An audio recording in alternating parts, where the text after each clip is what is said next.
All right. Well, welcome back to episode 20. Every 10 episodes is a journal entry here about open, honest, real, and raw with my journey so far as a podcaster. If you are new here, my name is Caleb, and welcome to the podcaster's journey. There's not any call to action, not any reason for you to stick around other than your curiosity as to my experience as a podcaster. So without further ado, let's get into this.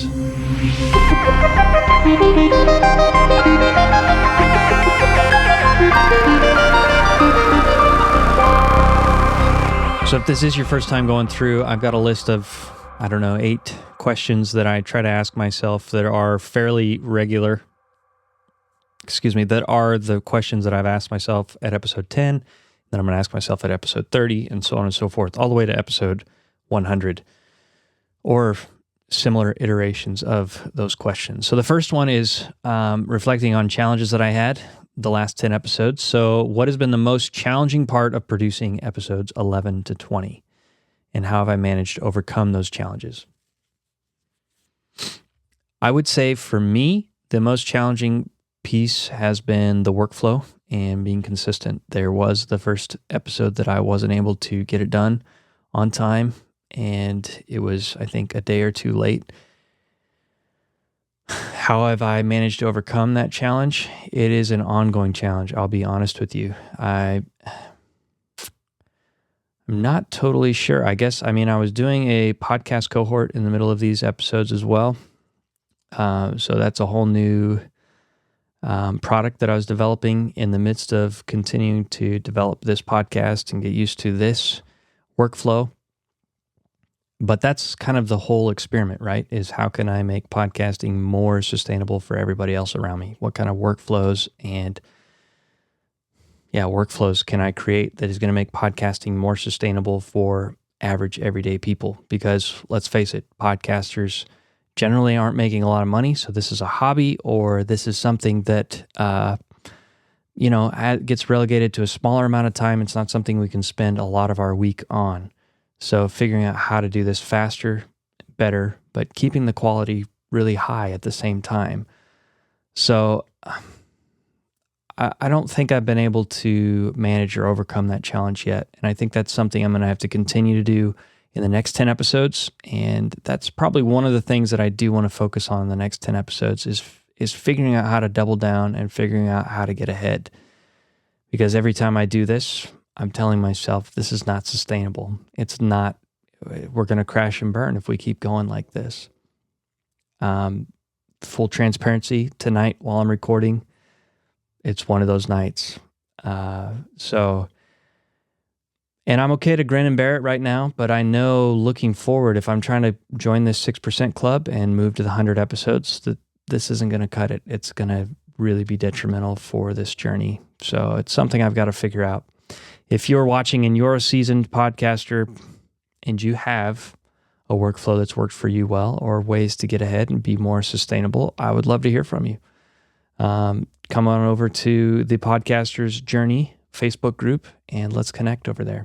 I would love to hear and learn from your experience. Question number 2 is about tools and workflow. Which tools or processes have you been the most helpful over the past 10 episodes? And have you discovered or adopted any new ones?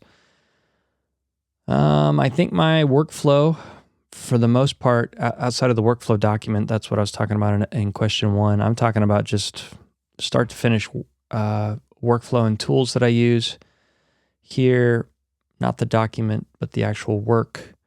I think that stayed basically the same. So tools and things that I'm using haven't really changed. I did buy into Squadcast, which is partnered up with Descript now,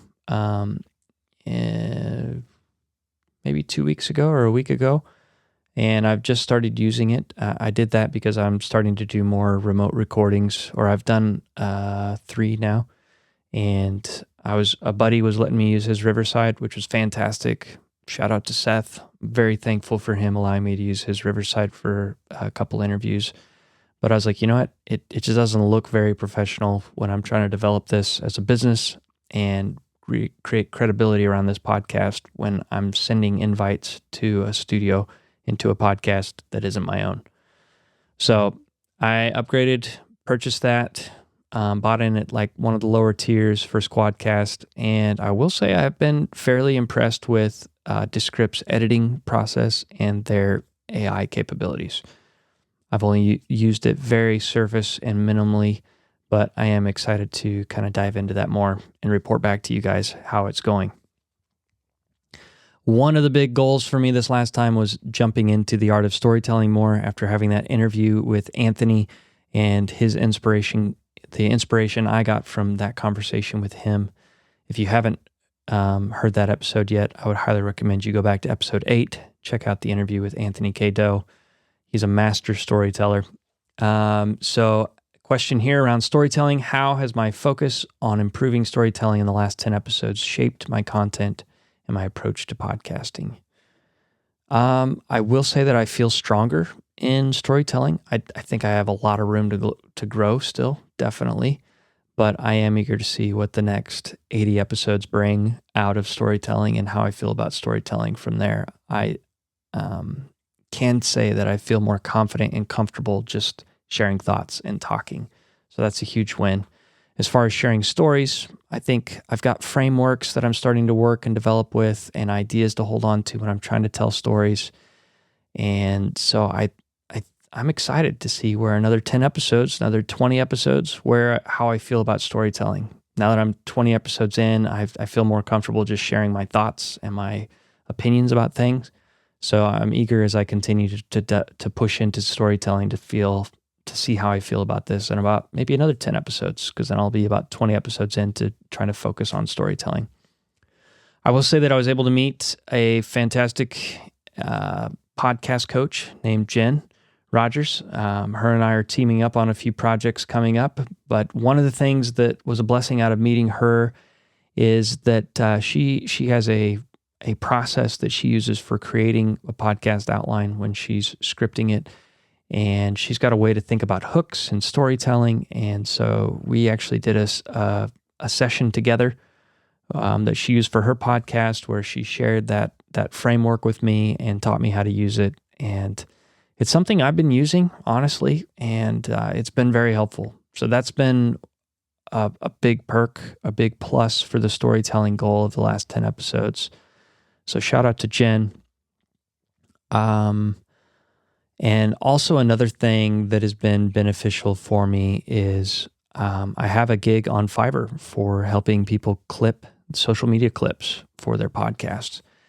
And at first it was just kind of a way to make money and to quickly give somebody some video clips back really quickly. But I, through working with one client, they were becoming more picky about how the storytelling was. And, they're like, some of these are okay, Caleb, they're not fantastic. It would be really great if they could be a little bit punchier, if they could, just tell a story better. And so I really looked at that as an opportunity rather than just trying to make a buck really quick with some of the skills I have with editing. I was like, you know what?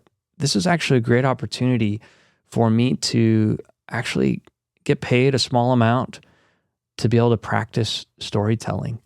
And so that's been really cool mindset shift for myself here the last several weeks to be able to practice my storytelling through clipping social media clips.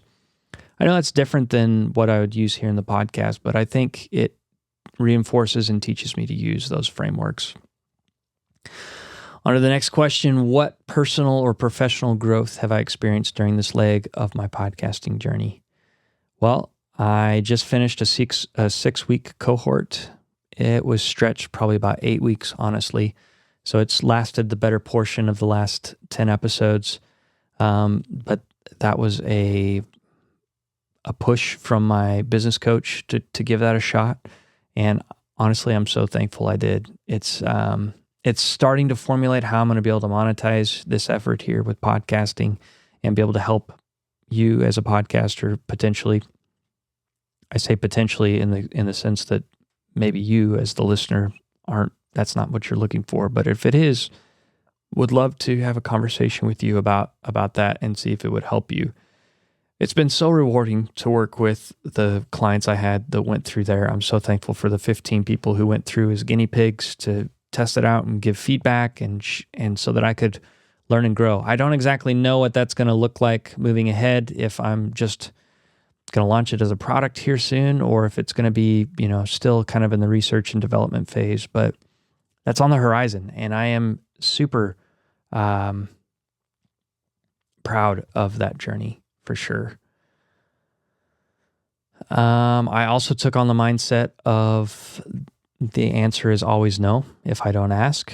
I just finished, actually tonight, I'm doing a back-to-back interview. So I just got off a remote interview with Carl Poulin, which will be coming out later after this episode airs. And he's somebody that I look up to, that I've found as a content creator online. And on a whim, in my outline, I had this space for time management for content creators. And through the videos that I've seen of Carl's, and working through some of his coursework that I've taken, I thought of him immediately. And he's got well over 100,000 subscribers on YouTube. And I was like, there's no way he would be interested in jumping on a podcast interview with a brand new podcaster. But my mindset was, you know what? I don't know. The answer is definitely no if I don't ask. The least I can do is formulate an email, send that off, and see what happens. And Carl was very gracious, very kind, and very willing to come on and have a great conversation. So I want to pass that nugget on to you. The answer is always no, unless you're willing to ask. So formulate an offer, provide value for the other person, and just ask. See what happens. Another thing that I'm dealing with right now in my personal and professional growth is a 6-month slump. My wife likes to joke with me that I have a 6-month attention span. I am about, I guess, yeah. Well, maybe about 7 months into this journey with podcasting. So a little bit over. I'm being stretched for sure, and I can feel that I'm being stretched. The joke there with the 6-month attention span is a lot of times I get really hyped about some new thing, and I'll tell my wife, hey, this is what I want to do. This is what I'm going to do. And I'll work really hard at it for about 6 months and then find some new shiny object that I'm like, yes, that is where I need to be chasing. That's what I need to do. And we've been married a little over 3 years now, I guess 3.5 almost. And so she's gone around this story and this tree with me, I guess, so to speak, several times now, so she can recognize it. And it's awesome to have people in your corner and in your life who've gone through seasons with you, and they can see patterns and help you see patterns that maybe you don't see for yourself. Because this is definitely a pattern that I didn't see for myself. I'd always see it more as like, I think I tell myself like, oh, this isn't really working out and I need to move on to something else. Or I don't even really know what the story was for myself, but she's called me on it, and she's helped me kind of hold my feet to the fire. I know being in the coaching group with my business coach and the other entrepreneurs that I'm a part of has been a tremendous help for that as well. I have felt in the last week like everything is just kind of crazy and out of control, honestly. And a lot of that has to do with my calendar. And so this conversation with Carl and time management that I had today, I think was timely. I think I have to process that conversation some more, and I need to definitely check out some more of his resources, but I've got to get my calendar under control because that is really at the heart of what is trying to undo all of the progress I've been making. So yeah, that is just kind of a raw and real where I'm at personally and professionally, and the growth or what I'm experiencing right now. Refining processes. What aspect of your workflow or production do you see a weakest link, and what steps are you taking to address them? This goes back to the first question, the workflow. I've just got to get ahead, and I need to create a plan to get ahead. I have a plan to get ahead, but I've got to figure out how to make it a priority. I think... Well, I'm thinking of the conversation Carl and I had and the idea of core work. I think core work is, I've got to go over this in my mind a little bit more, but I'm going over these ideas of the Pareto principle where 80% of your outcomes are determined by 20% of your efforts. And I think that's similar to core work, but Carl described core work in the interview. I don't want to take away too much, and I definitely want to encourage you guys to go listen to this episode in the future. But he talks about core work as being sales, basically what drives business or money into the business.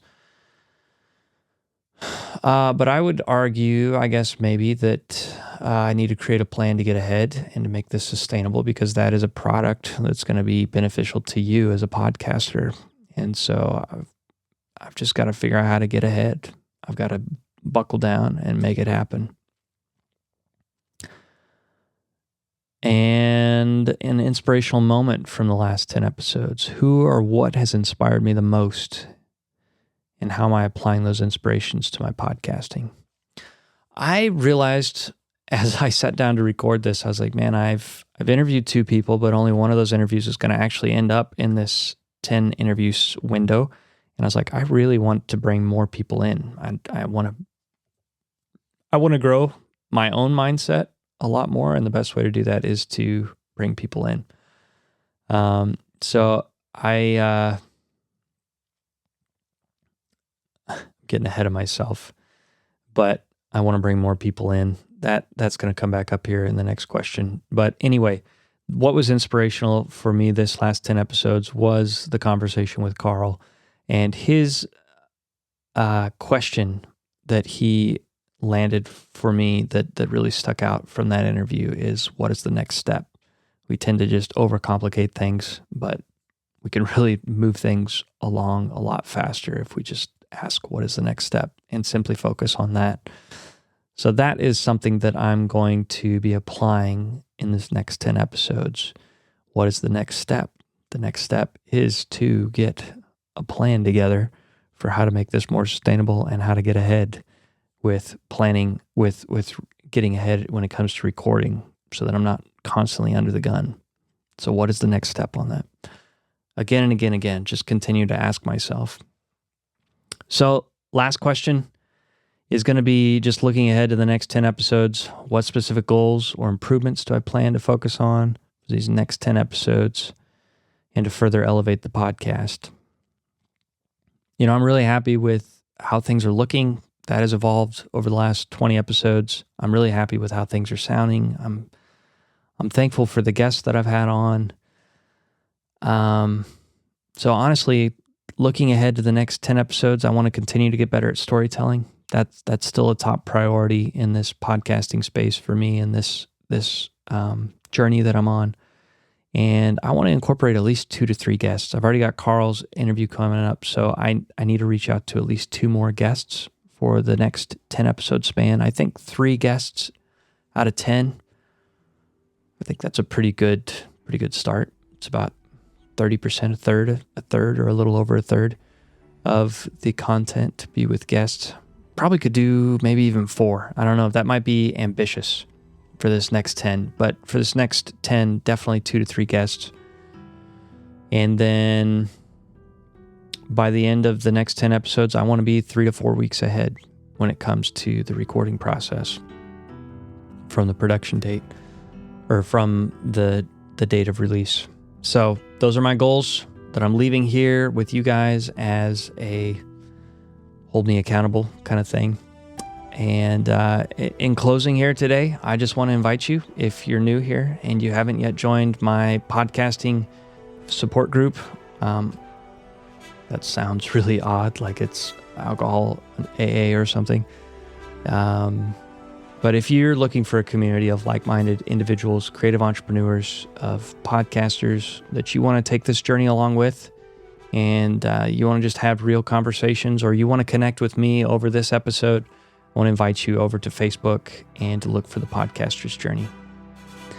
I'd love to have a conversation with you there, and I appreciate you, and I value your time being here today. Thank you for taking a moment to step into this journal entry with me, into just this raw and real look at my journey in podcasting and being on this side of the mic. And I'm looking forward to being back next week with you with another episode. But until then, happy podcasting.